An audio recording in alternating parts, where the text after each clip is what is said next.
proper angles and making the right tackles.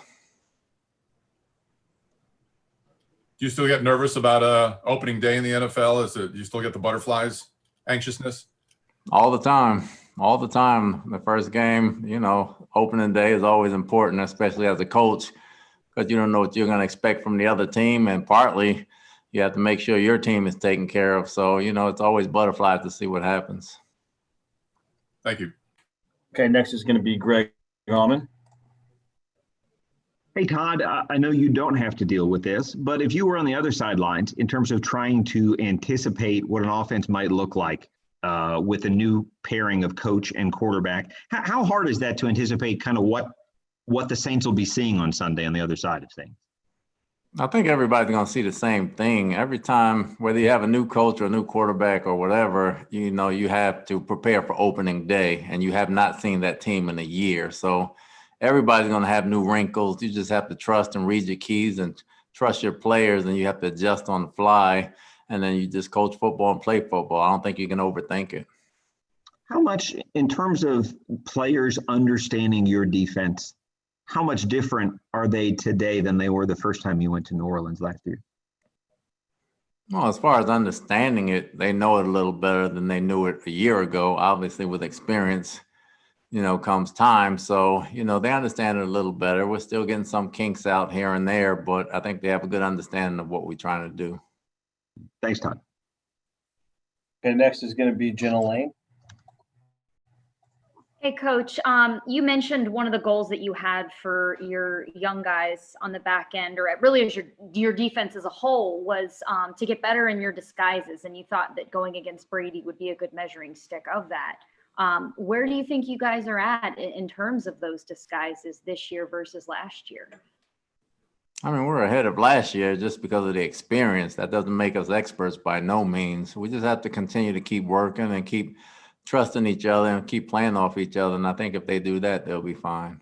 You made a decision to have Antoine Winfield Jr. as a starter opposite Jordan Whitehead.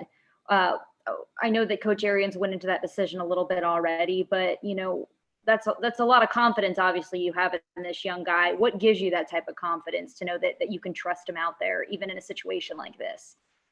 He's a good football player, regardless of whether it's this situation or any situation. He's a football player. He's earned that right. He's smart. He's heady. He makes plays, and he makes you trust him. And he just goes out and plays football. So that's all he has to do on Sunday. Thanks, Coach. All right, next is going to be Ed Encina. Hi, Coach. A couple of your players on defense have said that the two games against the Saints last year kind of stuck in their craw, that they didn't feel they had their best games as a unit. What do you remember from those two games against the Saints last year, and what kind of sticks out to you about maybe some of those aspects that maybe that they're talking about in terms of the defense wasn't as good as they wanted it to be? Well, the biggest thing is that we lost the game. That's what sticks out the most to me. And, all 9 games stick out to me. And in the loss column, there's no 2 games that separate the others. You don't like to lose as a competitor, but you learn from each experience and you grow from it. And you should be pissed off just to play ball anyway, So they'll got better mentally, but you got to put it on the field, obviously. Every game is an important game, and this is the first one, so it's the most important one. Okay, next is going to be Scott Reynolds. Hey, Todd, just wanted to ask you, I asked Byron a similar question. Jameis Winston went up against your defense in training camp all of last year and kind of got to know the ins and outs of the personnel and your scheme. It's not uncommon for players to kind of be debriefed when they switch teams, and you guys are obviously division rivals with the Saints. Is that a concern? Do you guys have to change up any audibles or any type of signals just because of Jameis's familiarity with your scheme and personnel and what he might have told Sean Payton? No, I don't think so, because Jameis is not in the defensive meeting rooms. He's on the offensive side of the ball, so that doesn't bother me at all. In this league, players change teams all the time. It's just part of the business. So we'll line up and play, and they'll line up and play, and then go from there. Thank you, Todd. Yeah. Okay, next is going to be Luke Easterling.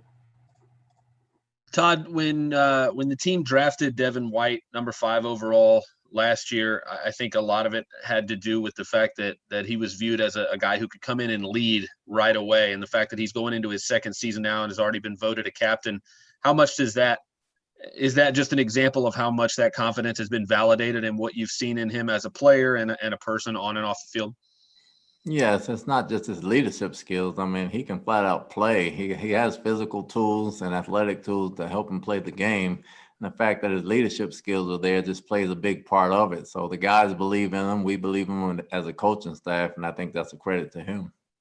And in terms of your opponent this week, when you're going up against not just an explosive and talented offense, but particularly one that is led by such an experienced quarterback, a quarterback that gets the ball out quickly and understands defenses very well, and Drew Brees, how do you approach that differently as opposed to playing another quarterback that maybe, might not be as experienced or successful?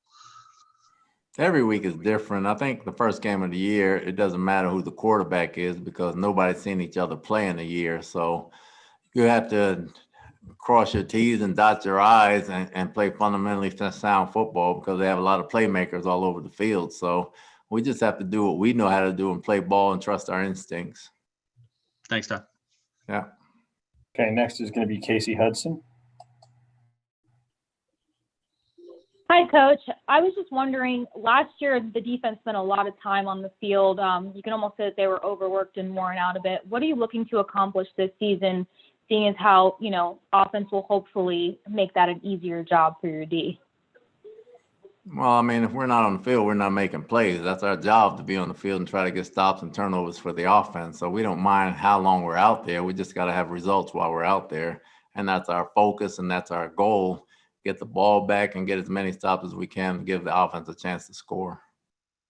All right, time for just a couple more. We're doing Taylor Jenkins next.